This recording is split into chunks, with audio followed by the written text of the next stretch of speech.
بسم اللہ الرحمن الرحیم اگر کسی شخص نے عمرہ یا حج کی حالت میں غلاف کعبہ کو چوم لیا کیونکہ غلاف کعبہ پر خوشبو لگی ہوئی ہوتی ہے اور احرام میں خوشبو لگانا منع ہے تو کیا دم دینا واجب ہوگا یا نہیں؟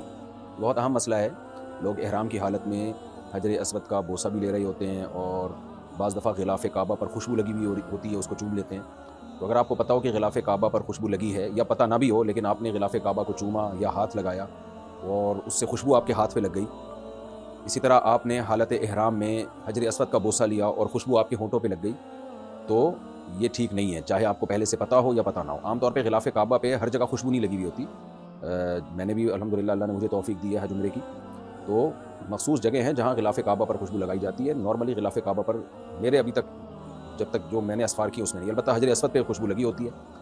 تو اس میں مسئلہ یہ ہے کہ اگر آپ نے خوشبو والی جگہ کو چوم لیا حالت احرام میں، تو مختلف اقوال ہیں اس میں کہ کتنی مقدار میں خوشبو لگنے سے دم واجب ہوگا۔ تو اس میں بنوری ٹاؤن کا فتویٰ نقل کر رہا ہوں۔ وہ فتویٰ یہ ہے کہ اگر بہت زیادہ مقدار میں خوشبو لگی ہے، یعنی آپ نے حجر اسود کا بوسہ لیا یا غلاف کعبہ کو چوما آپ نے، تو بہت زیادہ اگر تیز خوشبو ہے تو پھر آپ کے ہونٹوں کے 1/4 یعنی 1/4 حصے پر اگر خوشبو لگے گی تو دم دینا واجب ہو جائے گا، اور اس سے کم پہ اگر لگے گی تو دم واجب نہیں ہے۔ اور اگر اس سے یعنی بہت تیز خوشبو نہیں ہے تو پھر کیا ہوگا کہ پھر صدقہ واجب ہوگا آپ کے اوپر، دم واجب نہیں ہوگا۔ اگلا سوال ہے جی، اچھا صدقے سے کیا مراد ہے؟ صدقہ فطر۔ صدقہ فطر کا مطلب 2.25 کلو گندم، اور بعض علماء کے نزدیک 2.25 کلو گندم کی قیمت۔ تو خلاصہ کیا نکلا کہ اگر 1/3 عضو پر خوشبو لگ جائے، تیز خوشبو، 1/4 عضو پر تیز خوشبو لگ جائے تو دم واجب ہوگا۔ اگر 1/3 عضو سے کم پہ تیز خوشبو لگی ہے تو دم واجب نہیں ہے۔ اور اگر خوشبو ہلکی ہے، عام طور پر میرا خیال ہے ہلکی خوشبو ہی ہوتی ہے، ایسی نہیں ہوتی کہ آپ نے حجر اسود کو بوسہ دیا تو آپ کے ہونٹ سے بہت تیز خوشبو آنے لگے، تو پھر پورے ہونٹوں پہ جب تک وہ نہیں لگے گی اس وقت تک دم واجب نہیں ہوگا، یا پورے ہاتھ پہ جب تک نہیں لگے گی دم واجب نہیں ہوگا۔ تو ایسی صورت میں صدقہ واجب ہے۔ صدقہ کا مطلب 2.25 کلو گندم یا 4.5 کلو کھجور وغیرہ کے بقدر جو ہے آپ ریال صدقہ کر دیں۔ ویسے بھی جب ہم حج یا عمرہ کرتے ہیں نا تو واپسی پہ یعنی احرام سے نکلنے کے بعد چند ریال صدقہ کر دینے چاہیے، تاکہ احرام کے خلاف کوئی کام اگر ہم سے ہو گیا ہو تو اس صدقے سے اس کی تلافی ہو جائے۔ اور یہ نیت کر لینی چاہیے کہ مجھ سے کوئی احرام کی پابندیوں میں کچھ مخالفت ہو گئی ہو تو یہ اس کی تلافی ہوگی اس سے۔ کیا بال لمبے رکھنے سے نماز ہو جاتی ہے یا نہیں؟ اس کا مطلب میری تو پھر نماز ہی نہیں ہو رہی 20 سال سے۔ ہو جاتی ہے بھائی، نماز کا بالوں سے کیا تعلق ہے؟ کیا لڑکی کو جائیداد سے عاق کرنا صحیح ہے؟ نہ لڑکے کو جائیداد سے عاق کرنا صحیح ہے، نہ لڑکی کو جائیداد سے عاق کرنا صحیح ہے، یہ گناہ ہے، اور عاق ہوتا بھی نہیں ہے کوئی اس طریقے سے۔ اگر باپ نے کہہ دیا کہ میری جائیداد سے میں نے فلاں کو عاق کر دیا، اخبار میں اشتہار بھی دے دیا، ڈاکومنٹس بھی بنا دیے، تو بھی شرعاً وہ عاق نہیں ہوتا، وراثت میں اس کو حصہ ملے گا۔ تو اگر آپ کی اولاد میں کوئی بہت زیادہ نالائق نشئی پیدا ہو گیا اور باپ کو ستا رہا ہے، ماں کو ستا رہا ہے، تو پھر اس کو عاق کرنے کا طریقہ یہ ہے کہ آپ زندگی ہی میں اپنی جائیداد تقسیم کر دیں اور وارثوں کو ہینڈ اوور کر دیں، اس کو زندگی میں یعنی دے دلا کے فارغ کریں سب کو۔ بچے ہی جب کچھ بچے گا ہی نہیں مرنے کے بعد تو پھر اس کو بھی نہیں ملے گا، لیکن بہرحال مرنے کے بعد جو ہے اس کا حصہ ہوگا اگر جو وراثت آپ نے چھوڑی ہے۔ جعفر اقبال ہنگو سے، مجھے میرے دوست نے بکری دی ہے کہ اس کو پالو، آدھے پیسے اس کے ہیں اور آدھے میرے ہیں، کیا اس طرح کرنا صحیح ہے؟ یعنی آدھے پیسے بکری خریدنے میں اس کے اور آدھے پیسے بکری خریدنے میں آپ کے، تو دونوں نے مل کے بکری خریدی، تو آدھی بکری اس کی آدھی بکری آپ کی۔ اب آپ پالیں، بہت اچھی بات ہے۔ آگے آپ نے بتایا نہیں کہ ایگریمنٹ کیا ہوا ہے، پالنے کے بعد کیا ہوگا، پروفٹ جب وہ بکری بکے گی یا بچہ دے گی تو بچہ دونوں کا ہوگا، دودھ میں تقسیم کریں گے، دودھ بکے گا۔ تو جب سوال ہی مجمل ہے تو میں جواب کیسے دوں؟ عام طور پر اس میں یہ ہوتا ہے کہ دو لوگ جانور مل کے لیتے ہیں، پھر ایک پالتا ہے، محنت کرتا ہے، بلکہ عام طور پر گاؤں دیہاتوں میں ایسا ہوتا ہے جانور ایک کا ہوتا ہے اور پالتا اسے دوسرا ہے۔ تو جو دوسرا آدمی پالتا ہے وہ کیا کرتا ہے کہ بھائی پھر اس جانور سے جو بھی فائدہ ہوگا آدھا آدھا ہوگا، بچہ ہوا بکے گا آدھا آدھا، دودھ ہوا اس کا پروفٹ آدھا آدھا۔ یہ طریقہ ٹھیک نہیں ہے، کیونکہ وہ جانور میں آپ کے ساتھ پارٹنر تو ہے ہی نہیں، وہ پارٹنر نہیں ہے آپ کے ساتھ، آدھا جانور اس کا نہیں ہے، پورا جانور آپ کا ہے، تو لہذا پورا پروفٹ بھی جانور کا آپ کا ہی ہوگا۔ اس کو پالنے کی متعین اجرت ملے گی اور چارے کا خرچہ بھی شرعاً آپ کے ذمہ ہوگا اگر وہ خرید کے کھلاتا ہے۔ تو شریعت میں جو انویسٹر ہوتا ہے نا، سارے ایکسپینسز اس انویسٹر کے ذمہ ہوتے ہیں، اور کیونکہ وہ مالک ہوتا ہے، اور جو ذمہ داریاں ہیں، لائبلٹیز ہیں، وہ بھی انویسٹر کے ذمہ ہوتی ہیں، یعنی اس کے چارے کا خرچہ، اس کی بیماریوں کا خرچہ، وہ مر گیا تو سارا نقصان بھی انویسٹر کا ہے۔ تو جو کام کرنے والا ہے نا اس کو اس کام کی اجرت ملتی ہے۔ لہذا گائے بکری جب کسی کو دیں تو آپ کی بکری ہے، آپ کی گائے ہے، تو آپ اس کو یوں بولیں کہ بھائی تمہیں ہر مہینے اس کی اتنی اجرت ملے گی، تم میرے لیے اس کو پالو گے اور جو اس پہ خرچہ آئے گا وہ ہر مہینے مجھے بتاتے رہا کرو، وہ میں تمہیں دے دوں گا۔ اب اس میں انویسٹر کو بعض دفعہ بہت زیادہ نقصان ہو سکتا ہے کہ بھائی اتنا خرچہ ہو جائے اور پھر پتہ نہیں پروفٹ ہو یا نہ ہو۔ تو اس کا طریقہ یہ ہے کہ انویسٹر یہ کر سکتا ہے کہ بھائی تم اس کو پالو، ہر مہینے تمہاری اتنی اجرت ہے یا 1 سال کی تمہاری اتنی اجرت ہے، تو یہ اجرت میں تمہیں اس وقت دوں گا جب یہ جانور بکے گا۔ یعنی ویسے آپس میں یہ طے کر لیں، اجرت تو یہ طے کر لیں کہ 1 سال کے بعد ملے گی، اس میں تو جہالت جائز نہیں ہے، یا ہر مہینے میں تمہیں اسپیسیفک اتنا اماؤنٹ بھیجوں گا، اور اس اماؤنٹ کو ایڈجسٹ کر لیں اس بات سے کہ آپ کو کیا امید ہے کہ بھئی 1 سال میں یہ جانور کتنا پروفٹ دے دے گا یا 2 سال میں کتنا پروفٹ دے دے گا۔ تو اس پروفٹ کا مثال کے طور پر میں مثال سے بات سمجھاتا ہوں، آپ نے کیا کیا کہ جی ایک بچڑا خرید کے کسی کسان کو دے دیا کہ یار یہ میرا بچڑا ہے، یہ تیار کر تو 2 سال میں یہ بقرعید کے لیے تیار ہو جائے گا، اچھے داموں بکے گا۔ تو اب لوگ کرتے کیا ہیں کہ اچھے داموں بکے گا، لہٰذا جب یہ بکے گا نا تو آدھا پروفٹ تیرا آدھا میرا، بس تو پال اس کو، اب جو خرچہ کرنا ہے تو نے کر، میں نے بچڑا خرید کے تجھے دے دیا۔ یہ ناجائز ہے، اس میں اجرت حلال نہیں ہے۔ جائز طریقہ یہ ہے، آپ نے کسان کو بچڑا پکڑا دیا اور کہا کہ بھائی تو اس کو پال، جو تو جنگل ونگل سے اس کو کھلائے گا وہ تو فری پھوکٹ کا ہے، ویسے جو تو اس کو کھلائے گا خرید کے تو وہ سارا خرچہ میرے ذمہ۔ تو جب یہ جانور پل کے بڑا ہو جائے گا 2 سال کے بعد جب یہ بکے گا بقرعید میں، تو میں تجھے اتنے پیسے دوں گا اس کے، یہ نہیں کہ جتنے کا بکے گا اس میں سے آدھا تیرا آدھا میرا، یہ ناجائز ہے، کیونکہ تو مزاربت ہے، اور مزاربت چیزوں میں نہیں ہوتی، مزاربت پیسوں میں ہوتی ہے۔ آپ نے پیسے دیے اور پیسے دے کے کہا کہ جو پروفٹ ہوگا اس میں آدھا تیرا آدھا میرا، تو یہاں کیونکہ پیسے نہیں دیے، بچڑا دیا ہے، تو بچڑے میں مزاربت نہیں ہوتی۔ تو لہٰذا آپ جب بچڑا کسی کو پالنے کے لیے دیں تو آپ کسان کو یہ کہیں کہ جب یہ بچڑا بکے گا 2 سال کے بعد اس کو ہم نے بقرعید میں بیچنا ہے، تو تمہیں میں اتنے اماؤنٹ دوں گا اس کا، یہ جو جتنے کا بکے گا نا تو وہ تو سارے میرے ہیں، اور ایک اندازہ لگا لیں 2 سال کے بعد یہ کتنے کا بکے گا۔ تو 2 سال کے بعد جتنے کا بکے گا بھائی یہ جو ہے تجھے 2 سال پالنے کی میں اتنی اجرت دے دوں گا، 1,00,000 روپے 1.5 لاکھ، وہ اماؤنٹ متعین کرنا پڑے گا، کیونکہ اجرت میں جہالت جائز نہیں ہے، وہ اماؤنٹ آپ اس کا متعین کر دیں۔ اضافی مزید دینا چاہتے ہیں تو یوں کہہ سکتے ہیں کہ 2 سال کے بعد جو ہے یہ تجھے 1 یا 1.5 لاکھ روپے میں پلائی کے دوں گا، سارے ایکسپینسز میرے ذمہ، مر گیا تو بھی میرا نقصان۔ ہاں پھر ایک الگ ایگریمنٹ کر لیں 2 سال کے بعد کہ اب تو مارکیٹ میں اس کو لے جا کے بیچ، یہ اماؤنٹ تو تجھے ملے گا جو تو نے پالنے کی اجرت ہے، اب جب تو اس کو بیچے گا نا تو جتنے کا بیچے گا اس میں اتنے فیصد تیرے اتنے فیصد میرے، وہ بیچنے کی الگ سے اجرت ہوگی، اس میں پرسنٹیج جائز ہے، یعنی اس کو بیچنے کا وکیل بنا دیا آپ نے اور کہا کہ جب تو اس کو بیچے گا نا تو بیچنے کی الگ سے میں تجھے اجرت دوں گا، تو جتنا مہنگا بیچے گا نا تو اتنا ہی تیرا پرسنٹیج۔ یہ میں اس لیے تدبیر بتا رہا ہوں کہ آپ نے اگر بچڑا کسان کو پکڑا دیا اور کہا کہ تجھے تو 2 سال کے بعد اتنے پیسے مل جائیں گے اور نفع نقصان سارا میرا، تو کسان کہے گا پھر میرا اس بچڑے سے لینا دینا کیا ہے، مجھے تو 1.5 سال کے بعد اجرت ملے گی سیدھی سیدھی، اب یہ مر جائے نہیں مرے، یہ مہنگا بکے سستا بکے، میرا اس سے کیا۔ ہاں پہلے اگر مر گیا تو پھر ظاہر اجرت میں کٹوتی ہوگی، 2 سال پالا ہی نہیں ہے تو نے، پالا ہی 1 سال ہے، لیکن یہ کہ وہ پھر توجہ نہیں دیتا۔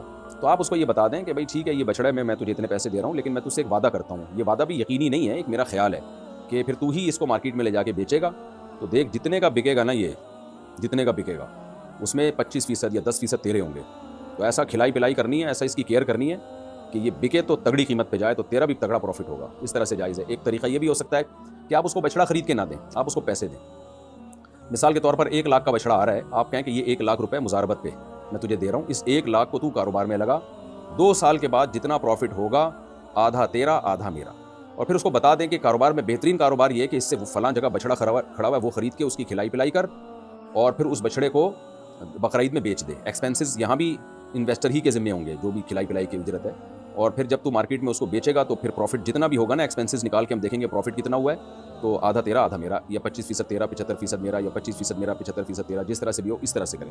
یہ جو آج کل جانور پلائی پہ دیتے ہیں نا جس طرح سے، اس میں یہ کہ انویسٹر کا جانور ہوتا ہے اور کھلائی پلائی کا خرچہ وہ شخص اٹھا رہا ہوتا ہے جو اس جانور کا مالک ہی نہیں ہے، تو یہ ٹھیک نہیں۔ ہاں یہ کیا جا سکتا ہے کہ انویسٹر کے ذمے کھلائی پلائی کا سارا خرچہ ہو، لیکن انویسٹر وہ خرچہ ابھی نہ دے، وہ کہے کہ بھائی فی الحال تو خرچہ کر لے اپنی جیب سے، لیکن لکھتا رہے، جب پروفٹ ہوگا نا تو اس میں سے یہ خرچہ مائنس کر لینا، اس طرح کیا جا سکتا ہے، لیکن ہوگا خرچہ انویسٹر ہی کے ذمہ، خوب سمجھ لیں۔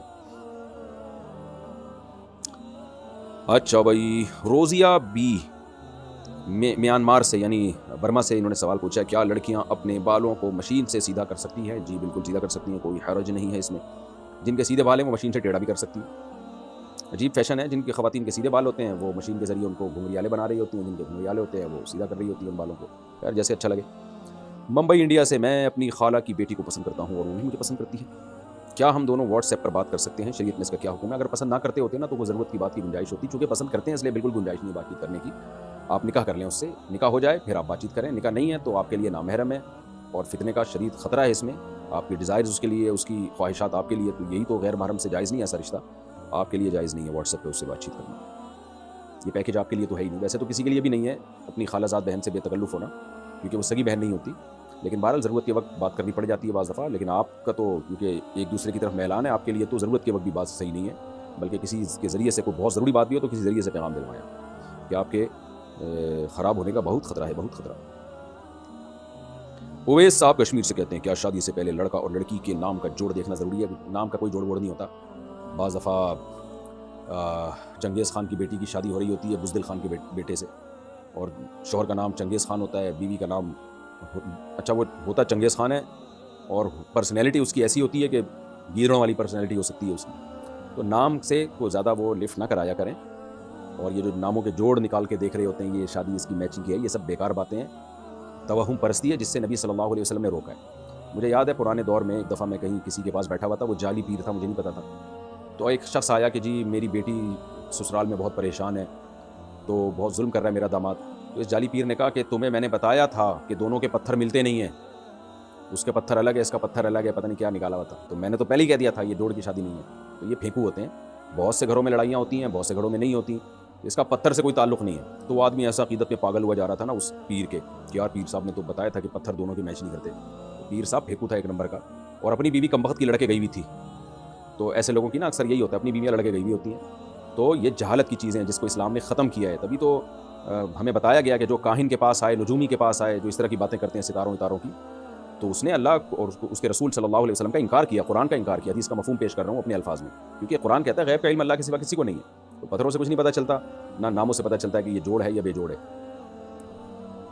عادتوں سے پتہ چلتا ہے، خاندان سے پتہ چلتا ہے. لہذا عادت کو، خاندان کو، فیملی کو، ان چیزوں کو فوکس کرنا چاہیے کہ خاندانی لوگ ہیں یا نہیں ہیں. خاندانی کی غیر خاندانی میں شادی ہو جائے تو بھی عذاب ہے، غیر خاندانی کی غیر خاندانی میں ہو جائے پھر چل جاتا ہے. دونوں ایک ہی جیسے ہوتے ہیں، دونوں ایک نمبر کے بدتمیز ہوتے ہیں تو گاڑی چل جاتی ہے. مسئلہ یہ بھی ہوتا ہے ایک اچھے خاندان کا اور ایک جو ہے وہ عجیب سے لوگ ہوں تو پھر مسائل کھڑے ہوتے ہیں، وہ ایڈجسٹمنٹ ہی نہیں ہوتی.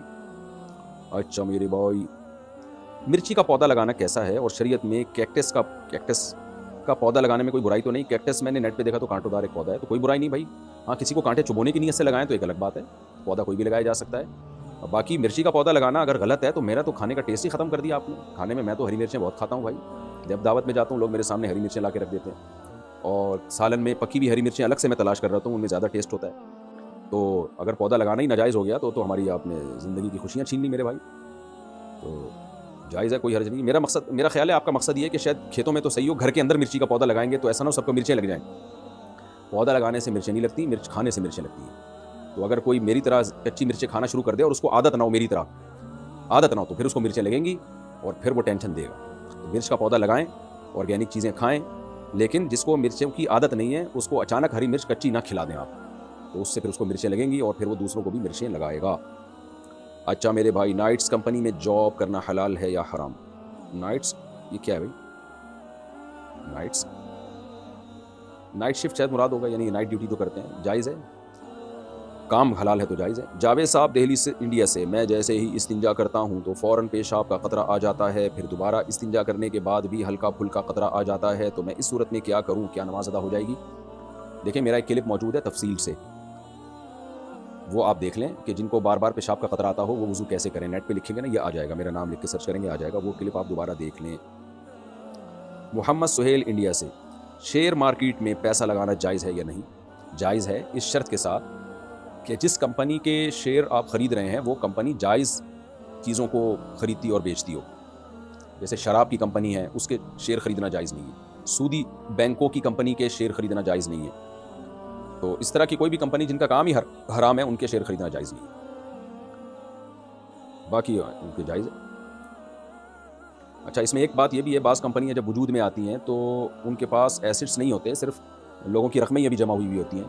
تو ایسی کمپنی کا اگر شیئر خریدا تو پھر اس فیس ویلیو پہ تو آپ بیچ سکتے ہیں، پروفٹ کے ساتھ نہیں بیچ سکتے، کیونکہ اس شیئر کے پیچھے، اس حصے کے پیچھے کوئی ایسٹ ہوتے نہیں ہیں، صرف رقم ہی ہوتی ہے. تو وہ شیئر بیچنا اصل میں وہ رقم کو رقم کے بدلے میں بیچنا کہلائے گا. اور شریعت کا حکم یہ ہے کہ جب آپ کرنسی کو اسی جنس کی کرنسی میں بیچیں، جیسے پاکستانی روپیے کو پاکستانی روپے میں بیچیں، ڈالر کو ڈالر کے بدلے میں، تو برابری ضروری ہے، پھر اس میں کمی بیشی جائز نہیں ہے. اور اگر اس کمپنی کے ایسٹس ہیں جیسے عام طور پہ کمپنیوں کے ہوتے ہیں, وجود میں آ گئی ہے, اس کے پیچھے یعنی کچھ چیزوں کی خرید و فروخت کر رہی ہے, پھر شیئر کو آپ نفع اور نقصان پہ بیچ سکتے ہیں, لیکن شیئر پہ قبضہ ہونے کے بعد یعنی وہ آپ کے نام ٹرانسفر ہو جائے, اور اس میں بھی اسپاٹ سیل ہوگا, اس میں آپ فیوچر سیل فارورڈ سیل یہ جائز نہیں ہے. کیا بغیر وضو کے موبائل میں قرآن شریف پڑھ سکتے ہیں؟ جی. اظہر صاحب عمر کوٹ سے, کیا امام کے پیچھے سمیع اللہ لمن حمیدہ کہہ سکتے ہیں؟ کسی نے کہہ دیا تو گناہ نہیں ہے, لیکن خلاف سنت ہے. امام کہے گا سمیع اللہ لمن حمیدہ, آپ صرف یہ کہیں گے ربنا لک الحمد یا ربنا لک الحمد حمدا کثیرا طیبا مبارکا فیہ, یہ بھی کہہ سکتے ہیں. زوجہ منصور, کیا بخاری شریف کو حیض یا نفاس کی حالت میں پڑھا یا ہاتھ لگایا جا سکتا ہے؟ جی جا سکتا ہے. احتیاط, اگر کوئی بہت زیادہ حدیث کا ادب کرے تو بہت اچھی بات ہے, لیکن بہرحال جائز ہے. کیا حافظ قرآن پینٹ شرٹ پہن سکتا ہے؟ آج کل تو مارکیٹ میں بہت, ہمارے بچپن میں ایک حافظ قرآن تھا, پہلے رواج ہی نہیں تھا کوئی حافظ قرآن پینٹ بھی پہنے. وہ اسنوکر کھیلتا, ڈبو کھیلتا اور پھر پینٹ شرٹ بھی پہنتا, تو اس کو لوگ ڈسکو ملا کہتے تھے. تو دیکھیں, علماء کا لباس ہمیشہ سے ڈھیلا ڈھالا رہا ہے. سعودی عرب میں آپ جائیں, وہاں کے علماء جبہ پہنتے ہیں. مسقط کے علماء خاص قسم کی عبایا جبہ ہے, بڑا خوبصورت ہوتا ہے. قطر میں, پوری دنیا میں ایسے ہی ہے. تو یہاں پاکستان میں علماء مشائخ اکثر شلوار قمیض پہنتے ہیں, کلیوں والا کرتا پہنتے ہیں. تو لباس اپنے کلچر والا ہی پہننا چاہیے, اور وہ لباس جو علماء صلحاء میں رائج ہو. باقی پینٹ شرٹ پہننا بھی جائز ہے, ناجائز نہیں ہے, لیکن افضل یہی ہے کہ آپ ڈھیلا ڈھالا لباس پہنیں جو علماء صلحاء کا عام طور پر لباس دنیا میں رائج ہے. مفتی صاحب, میں کاروبار کرنا چاہتا ہوں لیکن میرے والد مجھے جاب کروانا چاہتے ہیں کیونکہ اللہ پاک نے کاروبار میں برکت رکھی ہے, تو کیا میں والد کی اجازت کے بغیر کاروبار شروع کر سکتا ہوں؟ کر سکتے ہیں, جائز ہے. لٹیا نہ ڈبو دینا, کیونکہ کاروبار ہر ایک کا کام ہے نہیں, بہت محنت چاہیے, بہت حوصلہ چاہیے. لوگ کاروبار شروع کرتے ہیں, سب سے پہلی حماقت یہ کرتے ہیں دوسرے کو پیسہ پکڑا دیتے ہیں, لے بھائی میں تیرے ساتھ انویسٹ کر رہا ہوں, تو گئے بس اسی دن سے جو ہے نا آپ اس سال ثواب کر لو بس کاروبار کے لیے کہ گیا. یہ تو اپنے پیسوں سے کرنا ہے, کام خود کرنا ہے, اور وہ کام کریں جس کا پہلے کہیں تجربہ ہو. اپنے آپ کو تجربے کی بھینٹ نہ چڑھائیں, کیونکہ تجربہ آ جائے گا, پیسہ ختم ہو جائے گا آپ کے پاس کچھ وقت کے بعد. آپ کہیں گے تجربہ ہے, میرے پاس پیسے نہیں ہیں, کیونکہ پیسے سارے تجربے کی بھینٹ چڑھ گئے ہیں. تو میرا کام لوگوں کو کاروباری مشورے دینا نہیں ہے, لیکن کچھ تجربے تو شیئر کر سکتا ہوں نا. دیکھیں, جب بھی کوئی کاروبار کرنا ہو نا, تو پہلے ایسی جگہ اس سیٹھ کے ساتھ ملازمت کریں جو وہ کاروبار کر رہا ہو, وہاں جاب کر کے وہ کاروبار سیکھیں, دیکھیں کیسے چیزوں کو بیچا جاتا ہے, کہاں سے مال اٹھایا جاتا ہے. آپ نے فرنیچر کا کاروبار کرنا ہے تو کسی فرنیچر کمپنی میں یا کسی بڑی دکان جہاں فرنیچر کا بزنس ہو رہا ہو, کچھ دن وہاں جاب کریں. آپ سمجھیں, الیکٹریشین آپ نے بننا ہے تو آپ پہلے کسی الیکٹریشین کے ساتھ جاب کریں. کوئی بھی کام جب ہوتا ہے نا, تو پہلے کہیں جاب کر کے اس کو سیکھا جاتا ہے, اس کے نشیب و فراز سے انسان واقف ہوتا ہے, پھر جا کے وہ کاروبار کرتا ہے. ہمارے یہاں لوگوں کو موٹیویشنل اسپیکر کاروبار کی اتنی ترغیب دیتے ہیں, آتا واتا کچھ ہے نہیں, اور بڑے بڑے کاروباری لوگ اس فیلڈ میں پہلے سے پڑے ہوئے ہوتے ہیں, تو آپ کا بیڑا غرق ہو جاتا ہے. پھر روتے ہیں, خودکشیوں کی طرف آتے ہیں, پھر بھیک مانگتے ہیں, میرا اتنا پیسہ ڈوب گیا. ابھی بیچارہ پرسوں ایک بندہ آیا, میرا کاروبار میں اتنے لاکھ ڈوب گئے, لوگوں سے قرضہ چڑھ گیا. میں نے کہا بھائی آپ نے کیا کیوں؟ قرضہ لے کے تو کرنا ہی نہیں ہے, دوسروں کے پیسوں پہ تجربے کی کون سی انسانیت ہے بھائی؟ تو ہر آدمی فنڈر بننے کی کوشش کر رہا ہے. کاروبار میں یقیناً برکت ہے, شریعت کاروبار کو, بزنس کو زیادہ ترجیح دیتی ہے. صحابہ بزنس کیا کرتے تھے عام طور پر, اور نبی صلی اللہ علیہ وسلم کی سنت بھی ہے کاروبار کرنا. آپ نے بھی بزنس کیا ہے, کاروبار کیا ہے. حضرت خدیجہ آپ کی پہلی زوجہ, وہ کاروبار کرتی تھی. تو برکت اللہ نے بے شک رکھی ہے, لیکن ہر شخص کو سب کچھ نہیں ملتا. تو اللہ نے کچھ لوگوں میں صلاحیت نہیں رکھی, کچھ کو تجربہ نہیں دیا. اس لیے والد صاحب کی بات کو بھی سیریسلی آپ, میں نے تو شرعی مسئلہ بتا دیا کہ کر سکتے ہیں آپ کاروبار, لیکن والد صاحب کا تجربہ زیادہ ہوتا ہے, ان کو ڈر بھی زیادہ ہوتا ہے کہ بیڑا ہی نہ غرق کر دے. تو اس لیے والد صاحب کا بہرحال مقام اور ایک مرتبہ ہے, تو ان کی بات کو سیریسلی آپ اس پہ غور کر لیں ایک دفعہ, ورنہ ابا ہی سے چماٹے کھاؤ گے کل جا کے. احمد صاحب انڈیا سے, اگر بتی پر دم کر کے پڑھنا کیسا ہے؟ ہاں, کیوں اس کی تکلف کی ضرورت کیا ہے؟ جب شریعت میں جو دم ثابت ہے, جو نبی سے صحیح حدیث سے ثابت ہے, اس کو کیوں چھوڑ رہے ہیں؟ نبی صلی اللہ علیہ وسلم رات کو سونے سے پہلے تینوں قل پڑھ کے ہاتھ پہ پھونک مار کے اپنی باڈی پہ دم کیا کرتے تھے, بس اتنا کافی ہے. ان چیزوں میں آپ جتنا آگے جائیں گے وہم کا دروازہ کھلتا چلا جائے گا. میں نے ایسے لوگ بھی دیکھے کہ وہ پہلے یوں دم کرتے ہیں, سورہ فلق سورہ ناس پڑھ کے یوں کیا, پھر وہ انگوٹھے تک اپنے ہاتھ پہنچا رہے ہوتے ہیں, پھر پشت پہ بھی جہاں ہاتھ نہیں جا رہا وہاں بھی کہ ایسا نہ ہو یہ جگہ رہ گئی تو یہاں کو جن چڑیل بھوت نہ چمڑ جائے. پھر جب ان کو تسلی نہیں ہوتی تو پنکھے پہ پھونک مارتے ہیں تاکہ وہ دم کی ہوا سب جگہ پھیل جائے. تو لا تشددوا فیشدد اللہ علیکم, حدیث میں آتے ہیں اپنے اوپر مشکلات پیدا نہ کرو تو آسانیاں پیدا کرو. جتنا شریعت نے بتا دیا دم بس اتنا کافی ہے. بعض لوگ عجیب طریقے سے چھو کر رہے ہوتے ہیں نمازوں کے بعد, اور دوسرے پہ بھی چھو مار رہے ہوتے ہیں. بعض خواتین ایسا کرتی ہیں, رات کو سونے سے پہلے یوں دم کیا, پھر شوہر پہ بھی پھونک ماری, پھر بچوں میں ایک ایک پہ اٹھا کے پھونک ماری. تو بس اتنا کافی ہے بھائی، ایک دفعہ بچے کو آپ سورہ فلق سورہ ناس پڑھ کے ایک دفعہ دم کر دیں، وہ تو اچھی بات ہے، بس کافی ہے اتنا ایک دفعہ. زیادہ اس میں وہم کرنا، اٹھ کے رات کو پھونکے مارنا اور پنکھوں میں پھونکے مارنا، یہ نہیں دیکھ رہے ہوتے کہ ایگزاسٹ فین لگا ہوا ہے، وہ ساری پھونک باہر نکل گئی ہے آپ کی. اب یہ وہمی لوگ میری یہ بات سن کے اور ٹینشن میں آ جائیں گے کہ یار ہماری تو ساری پھونکیں ضائع ہو گئی، مفتی صاحب نے تو ہماری پھونک ہی نکال دی. جتنا وہم کرو گے اتنا پاگل ہو جاؤ گے. یہ عجیب و غریب سوال ہے بھائی، کیا شوہر کے سامنے ڈانس کر سکتے ہیں؟ دیکھو میاں بیوی کا آپس میں کوئی پردہ نہیں ہے، ایک دوسرے سے جس طرح سے چاہیں لطف اندوز ہو سکتے ہیں. شریعت نے کچھ پابندیاں لگائی ہیں میاں بیوی پہ، وہ بہت دفعہ میں بتا چکا ہوں، وہ شریعت سے ثابت ہیں اور وہ اجماعی مسائل ہیں، ان کو دوبارہ تذکرہ کرنے کی ضرورت نہیں ہے. تو جب میاں بیوی ایک دوسرے سے ہر طرح سے لطف اندوز ہو سکتے ہیں تو میاں بیوی کا معاملہ ہے، جو چاہیں کریں بھائی. بعض علماء اسے ناجائز کہتے ہیں بیوی کا شوہر کے سامنے ڈانس کرنا، لیکن اس کے ناجائز ہونے کی کوئی دلیل نہیں ہے. تو بعض بڑے متدین علماء سے میں نے یہ مسئلہ سنا ہے، وہ کہتے ہیں کہ اس کے ناجائز ہونے کی کوئی دلیل نہیں ہے. تو بعض دفعہ ٹھیک ہے، جو علماء ہیں، مشائخ ہیں، ان کا ایک مقام ہوتا ہے، مرتبہ ہوتا ہے، ان کو اپنی بیوی پہ بھی یہ چیز پسند نہیں ہے کہ وہ ہمارے سامنے ڈانس کرے. لیکن یہ کہ ظاہر ہے شریعت پر آپ اپنے مزاج کو نہیں داخل کر سکتے. ایک حیا ہونا ایک الگ چیز ہے، میاں بیوی کے مزاج میں حیا غالب ہو تو حیا تو جتنی زیادہ ہو شریعت اس کو پروموٹ کرتی ہے. لیکن شریعت نے ہمیں یہ بھی بتایا ہے کہ میاں بیوی کا ایک دوسرے سے پردہ نہیں ہے، وہ ایک دوسرے سے کسی بھی طرح سے جائز حدود کے اندر لطف اندوز ہو سکتے ہیں. تو اس عمل کے ناجائز ہونے کی کوئی دلیل نہیں ہے. باقی کسی کی طبیعت میں حیا کا بہت زیادہ غلبہ ہو تو اچھی بات ہے، حیا جتنی زیادہ ہو اتنا اچھا ہے. حسان امیتھی، قضا نماز میں کتنی رکعتیں پڑھنی چاہیے؟ 5 قضا نمازیں پڑھنے کا صحیح طریقہ بتا دیں. بھائی قضا نماز میں اتنی ہی پڑھنی چاہیے جتنی ادا نماز میں، البتہ سنت موقدہ چھوڑ دیں، صرف فرض پڑھیں اور وطر بھی پڑھیں کیونکہ وہ واجب ہے، حدیث سے اس کا لازم ہونا ثابت ہے. ان اللہ زادکم صلاۃ الا وہی الوتر، صحیح حدیث ہے، اللہ نے ایک اور نماز کا اضافہ کر دیا، وہ وطر ہے. من لم یوتر فلیس منا، جو وطر نہیں پڑھتا وہ ہم میں سے نہیں ہے. تو اس لیے دو رکعت فجر کی. ہاں جو نمازیں سفر میں قضا ہوئی ہیں اگر ان کو آپ اپنے مقام پہ پڑھیں گے تو وہ 2 رکعتیں ہی رہیں گی، وہ 4 نہیں ہو جائیں گی. اور جو نمازیں آپ کی مقام پہ قضا ہوئی ہیں وہ اگر سفر میں قضا پڑھیں گے تو 4 رکعتیں ہی پڑھیں گے آپ اس میں. ناہید خان انڈیا سے. باقی قضاء عمری کا طریقہ جو ہے نا، اس پہ میرا کلپ موجود ہے، یوٹیوب پہ سرچ کریں قضاء عمری کا طریقہ مفتی طارق مسعود، تو پورا طریقہ آ جائے گا اس میں. ناہید خان انڈیا سے. میرے شوہر سے میری بہت لڑائی ہوتی ہے، وہ بھی مجھے برا بھلا بولتے ہیں اور میں بھی بہت کچھ بول دیتی ہوں، کیا میری بد کلامی کی معافی ہو جائے گی؟ یہ تو شوہر سے پوچھیں، وہ بتائے گا آپ کو. معافی مانگ لیا کریں، شوہر کے سامنے زبان نہ چلائے کریں. شوہر کو بھی چاہیے اپنے اخلاق اچھے رکھے، لیکن ماتحت پہ ذمہ داری زیادہ ہوتی ہے. شوہر ہونے کے ساتھ ساتھ گھر کا سربراہ بھی ہے، تو اگر کبھی اونچ نیچ ہو جائے تو اپنی آواز کو پست کر لیں، تھوڑا برداشت کر لیں، اس سے شوہر کے دل میں محبت ہی پیدا ہوگی. تو میں نہیں کہہ رہا کہ شوہر اونچی آواز سے چیخ کے بات کرتا ہے کوئی اچھا کام کرتا ہے، لیکن گھر کو چلانے میں گھر کے اندر چونکہ اس کی حیثیت سربراہ کی ہے، تو اس لیے آپ دیکھیں نا جب دفتروں میں باس جب ڈانٹتا ہے نا تو امپلائیز آگے سے جواب نہیں دیتے، ان کو پتہ ہے یہ نکال دے گا جاب سے ہمیں. تو شوہر گھر میں نہیں کہہ رہا کہ وہ اس باس کی طرح جو کمپنی میں باس ہوتا ہے، لیکن بہرحال ایک درجہ اللہ نے اس کا بلند تو کیا ہے نا، تو اللہ کی خاطر اس کی اونچ نیچ کو برداشت کر لینا چاہیے.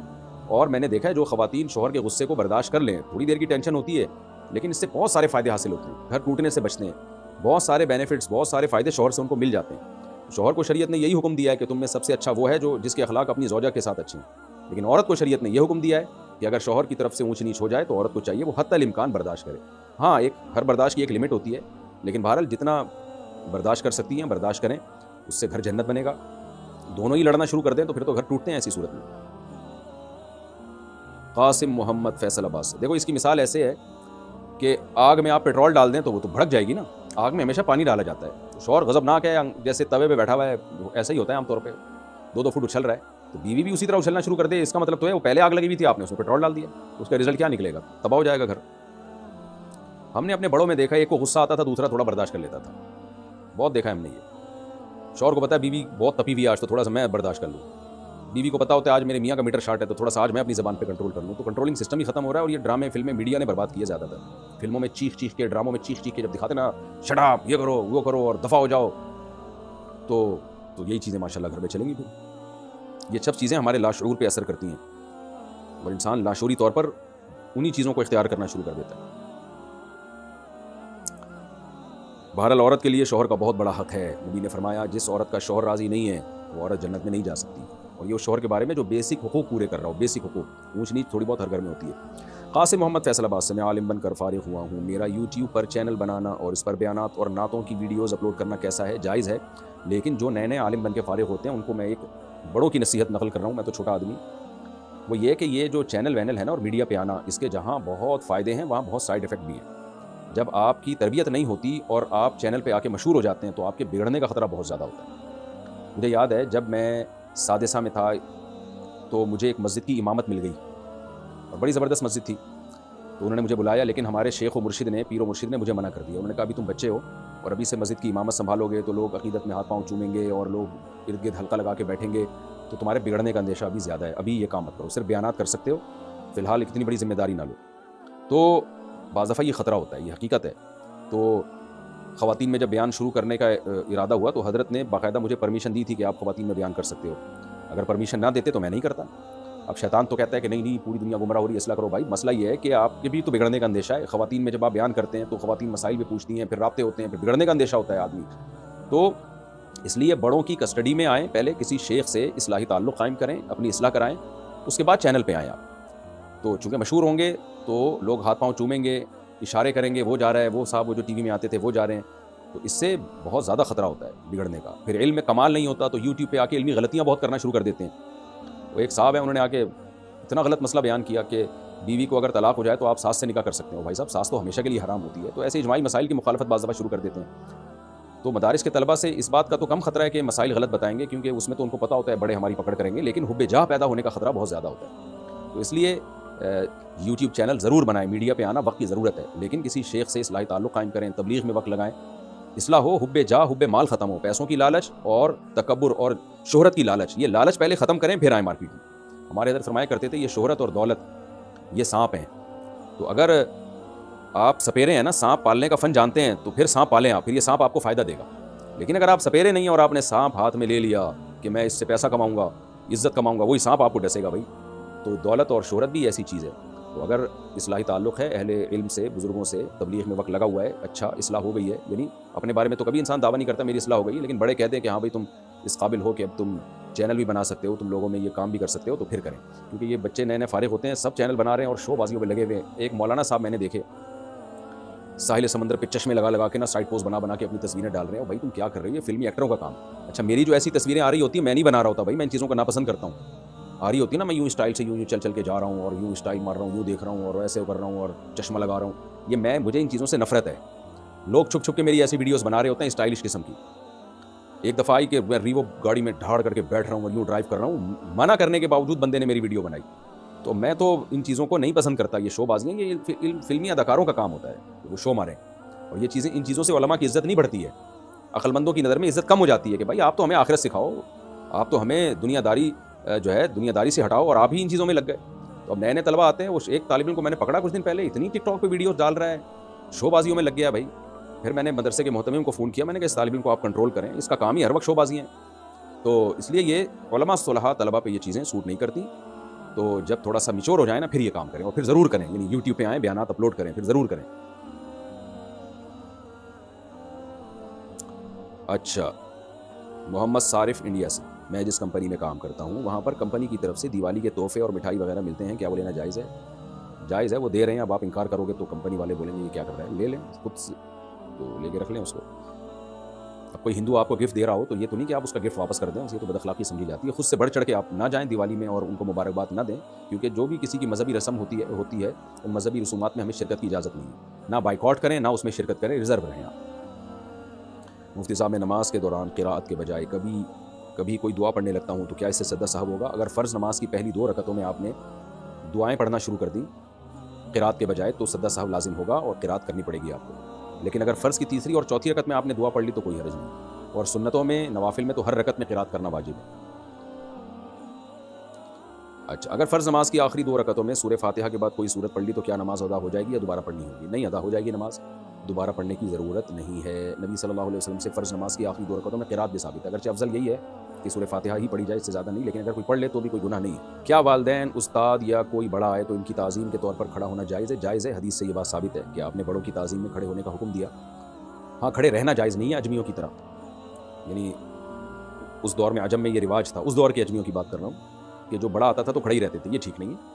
قوموا لسیدکم، حدیث میں ثابت ہے کہ آپ نے حضرت سعد کے لیے فرمایا کہ یہ تمہارے سردار، ان کے لیے کھڑے ہو جاؤ۔ والدین سے بڑا کون ہو سکتا ہے بھائی؟ البتہ کھڑے رہنا ٹھیک نہیں ہے۔ ہاں، جو چاہتا ہے کہ لوگ میرے استقبال میں کھڑے ہوا کریں، اس کے استقبال میں کھڑے نہیں ہونا چاہیے، یعنی تکبر کی وجہ سے یہ چاہتا ہو۔ اگر ادب سکھانے کے لیے چاہتا ہو اپنے چھوٹوں کو پھر تو ٹھیک ہے، جیسے باپ یہ چاہتا ہو کہ میں جب گھر میں آؤں تو میرے بچے میرے استقبال میں کھڑے ہوں، اور باپ کا مقصد بچوں کو ٹینشن دینا یا تکبر نہ ہو بلکہ ادب تمیز سکھانا ہو، تو بھی ٹھیک ہے۔ لیکن اگر جو تکبر کے لیے چاہتا ہے، بعض ہوتے ہیں پیر اور وہ ان کے ہر وقت ناک پہ مکھی بٹھا کے رکھتے ہیں، تو تکبر ہوتا ہے ان کے اندر، جو جاہل پیر ہیں ان کی بات کر رہا ہوں، تو ایسے لوگوں کے استقبال میں نہیں کھڑے ہونا چاہیے۔ کیا قرآن کی آیت کا اسٹیٹس لگا سکتے ہیں؟ کیونکہ لوگ اسے بغیر وضو دیکھتے اور چھوتے ہیں، لگا سکتے ہیں بھائی، اس میں کوئی حرج نہیں۔